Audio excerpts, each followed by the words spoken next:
Hello दोस्तों, जैसा कि हम लोग पिछली वीडियो में संयोजन अभिक्रिया, ऊष्माक्षेपी और ऊष्माशोषी अभिक्रिया के बारे में पढ़े थे और आज की इस वीडियो में हम लोग न्यू टॉपिक को पढ़ेंगे।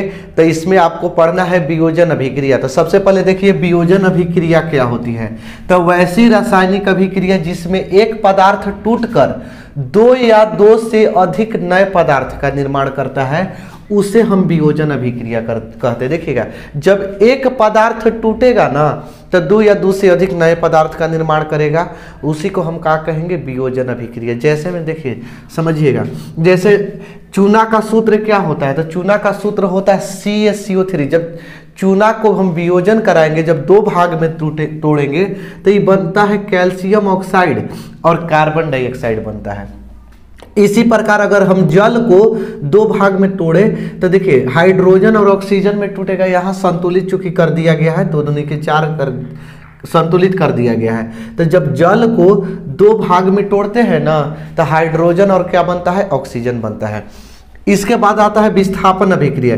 देखिएगा, विस्थापन अभिक्रिया को हम क्या कहते हैं, एकल विस्थापन भी कहते हैं। ठीक है, या तो आपको एग्जाम में पूछेगा कि विस्थापन अभिक्रिया क्या है, या पूछेगा कि एकल विस्थापन अभिक्रिया से आप क्या समझते हैं।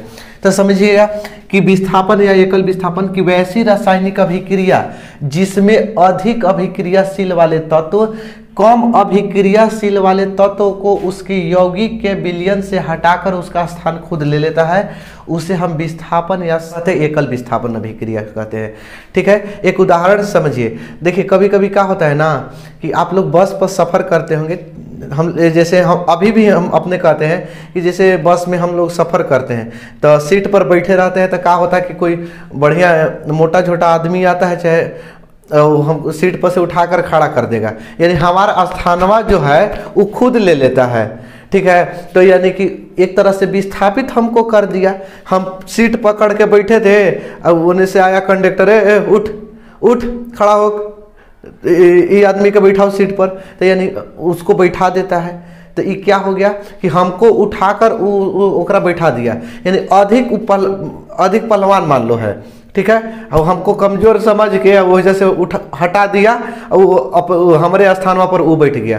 तो एक तरह से क्या हो गया, ये विस्थापन हो गया। इसी प्रकार देखिए, जैसे यही लिखवाए थे कि अधिक अभिक्रियाशील वाला तत्व, ठीक है, कम अभिक्रियाशील वाले तत्व को उसको हटाकर उसका स्थान खुद ले लेता है। जैसे यहाँ से समझिए उदाहरण में ये नहीं लिख देना है कि कोई बस में जा रहा है, उसको उठाकर सीट पर से ओकर स्थान पर कोई दूसरा बैठा देगा। तो यहाँ समझिए कि लोहा जैसे है, लोहा मान लेते हैं ये अधिक अभिक्रियाशील धातु है क्योंकि किसी चीज से जल्दी अभिक्रिया करता है। वो कॉपर सल्फेट का कोई विलयन है, इस विलयन में से कॉपरवा को हटाकर इसका स्थानवा लोहवा खुद ले लिया। देखिए ये किसको, यानी CU के कहा कि चल भाग यहाँ से भाग, इसको भगा दिया। ठीक है, कॉपरवा को ये क्या कर दिया, भगा दिया, और SO4 को लोहवा खुद ले लिया। ठीक है, तो यही एक तरह से विस्थापित ना हो गया। किसको विस्थापित कर दिया, कॉपर को विस्थापित करके SO4 के साथ है खुद शामिल हो गया। तो यही कह सकते हैं कि जिसमें अधिक अभिक्रियाशील वाला तत्व उसके कम अभिक्रियाशील वाले तत्व को उसके यौगिक के विलयन से हटाकर अगर उसका स्थान खुद ले लेता है, उसी को हम विस्थापन अभिक्रिया कहते हैं। समझ में आ गया। चलिए अगला देखिए, द्विविस्थापन अभिक्रिया। द्विविस्थापन अभिक्रिया क्या होता है, तो वैसी रासायनिक अभिक्रिया जिसमें दो यौगिक अपने आयनों की अदला बदली करके दो नए यौगिक का निर्माण करता है, उसे क्या कहेंगे, द्विविस्थापन अभिक्रिया कहते हैं। ठीक है, कि वह क्या कहेंगे द्विविस्थापन में, कि वैसी रासायनिक अभिक्रिया जिसमें दो यौगिक अपने आयनों के अदला बदली करके दो नए यौगिक का निर्माण करते हैं, उसे क्या कहेंगे, द्विविस्थापन अभिक्रिया कहते हैं। ध्यान से समझिएगा, इसको कैसे समझेंगे। देखिए बचपन में क्या होता था ना कि हम लोग जैसे दूगो दोस्त थे, दूगो दोस्तवा, एगो हम मान लेते हैं कि ले लिए कि मान लेते हैं 2 रुपया के डलमोट ले लिए और 2 रुपया के ले लिए इलायची दाना। ठीक है, और एगो दोस्तवा लिया कि 2 रुपया के मान लेते हैं नीमकी ले लिया और ले लिया सेव ले लिया। तो अब क्या करेंगे, हम उससे कहेंगे कि तैसा हमरा सेवैया देना, हमरा स्वाद मैंने अब देखिए उस सेवैया दे दिया, हम उसको दाना इलायची दे दिए, तो यानी कि सेव तो वो हमको दे दिया और हम उसको क्या कर दिए, इलायची दाना दे दिए। देखिए हम बता रहे हैं एगो के हम खरीदे थे क्या, दालमोट खरीदे थे और इलायची दाना खरीदे थे, इलायची दाना। और एगो खरीदा था मान लेते हैं सेव और निमकी खरीदा था, निमकी, चाहे निमकी सेव इधर लिख देते हैं, निमकी और सेव। ये उदाहरण दे रहे हैं समझाने के लिए, ना कि परीक्षा में आपको यही लिख देना है कि निमकी सेव और इलायची दाना, ठीक है। तो देखिए दालमोट हम कह दिए कि सेवा हमरा दे दे, ठीक है, इसको ई क्या कर दिया, हमरा सेवा दे दिया। और निमकी और इलायची दाना तो दोनों एक दूसरे से अदला बदली ना कर लिए, इसके पास सेव था तो सेवा मांग लिए और हमारे पास इलायची दाना था तो इसको दे दिए। अब दोनों तो अलग अलग स्वाद लगेगा, कह सकते हैं कि दोनों का दालमोट और सेव खाइए और एगो निमकी और इलायची दाना खाइए, क्या दोनों के स्वाद एक ही लगेगा। तो यानी कि जब यही है कि वैसी रासायनिक अभिक्रिया जिसमें दो यौगिक, तो दो यौगिक कोई देखिए यहाँ समझिए, BaCl2 और Na2SO4 दो यौगिक है ना, तो ये क्या किया है कि अपने आयनों के अदला बदली किया है। जैसे दलमोटवा सेवा जैसा कि दलमोट सेवा जो ले लिया निमकी इलायची दाना, दोनों के स्वाद अब ये दोनों खाएगा तो कुछ अलग लगेगा, ये दोनों खाएगा तो कुछ अलग लगेगा। इसी प्रकार जब BaSO4 Ba जो है SO4 के साथ हो गया, Na किसके साथ हो गया, Cl के साथ है। देखिए Na2Cl2 यानी कि 2NaCl भी लिख सकते हैं, 2NaCl 2NaCl दो। तो यानी कह सकते हैं कि जब दो यौगिक अपने आयनों के अदला बदली करता है, अपने आयनों के अदला बदली करता है, ये इसके साथ है, ये इसके साथ है, तो दो नए यौगिक का निर्माण करता है, दो नए यौगिक का निर्माण करता है, उसी को हम क्या कहेंगे, द्विविस्थापन अभिक्रिया। यहाँ बेरियम क्लोराइड था और सोडियम सल्फेट था, और जब आयन के अदला बदली किया तो बेरियम सल्फेट और सोडियम क्लोराइड बन गया। तो इस तरह से क्या हो गया, ये द्विविस्थापन, ये दोनों अपने अदला बदली कर लिया। देखिए BaSO4 Na2Cl2 यानी 2NaCl, समझ में आ गया होगा। आगे देखिए अवक्षेपण अभिक्रिया, ये तो भी है, आप लिखिए लीजिए, क्योंकि अवक्षेपण अभिक्रिया पहला चैप्टर से सबसे ज्यादा कोई क्वेश्चन पूछा है तो यही अवक्षेपण अभिक्रिया ही पूछा है।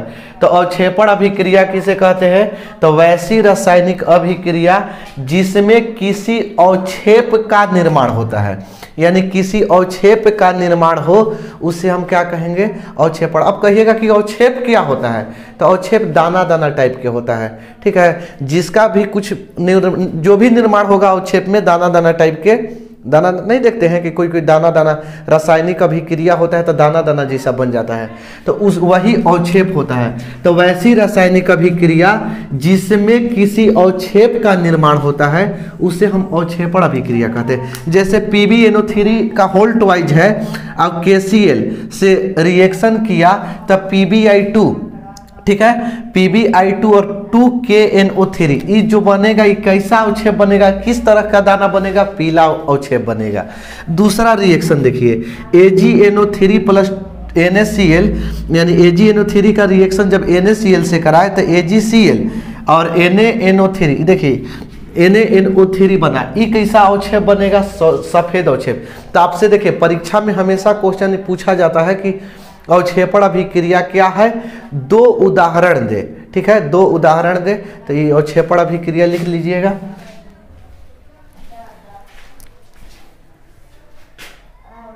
अब देखिए उपचयन अभिक्रिया के बारे में, तो समझिएगा उपचयन या ऑक्सीकरण, इसको उपचयन भी बोलते हैं और ऑक्सीकरण अभिक्रिया भी कहते हैं।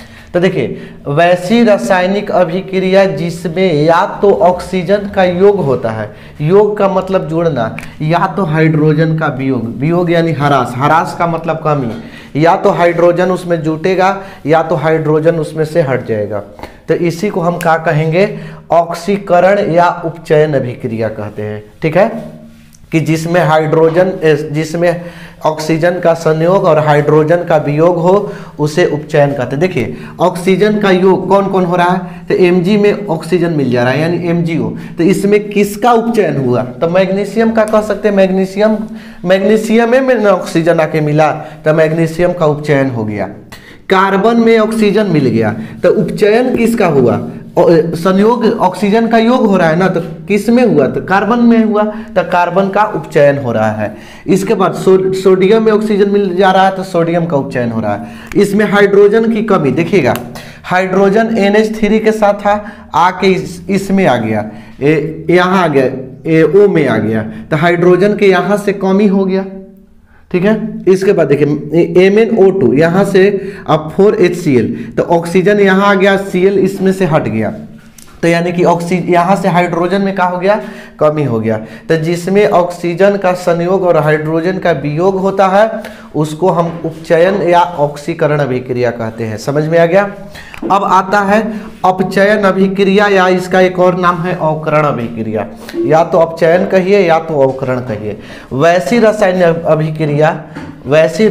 अभिक्रिया इसका एकदम जस्ट उल्टा है, जिसमें हाइड्रोजन का योग, या तो हाइड्रोजन का योग होगा या तो ऑक्सीजन का वियोग होगा, उसे अपचयन या अवकरण अभिक्रिया कहते हैं।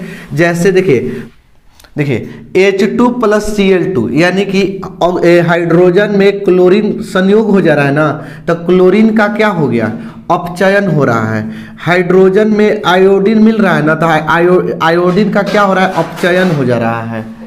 देखिए ZnO + C, यानी यहाँ से ऑक्सीजन का देखिए वियोग हो गया, यानी ऑक्सीजन का कमी हो जा रहा है, इसमें आ जा रहा है, तो यानी कह सकते हैं कि ये अपचयन अभिक्रिया है। इसके बाद आता है रेडॉक्स अभिक्रिया। रेडॉक्स अभिक्रिया क्या होता है, यही दोनों को मिलाकर एक रेडॉक्स अभिक्रिया बनाया गया है। उपचयन तथा अपचयन अभिक्रिया के संयुक्त रूप को रेडॉक्स अभिक्रिया कहते हैं। जैसे देखिए कोई एक उदाहरण ले लिए, copper oxide CuO plus hydrogen अब मिलकर बना रहा है Cu + H2O।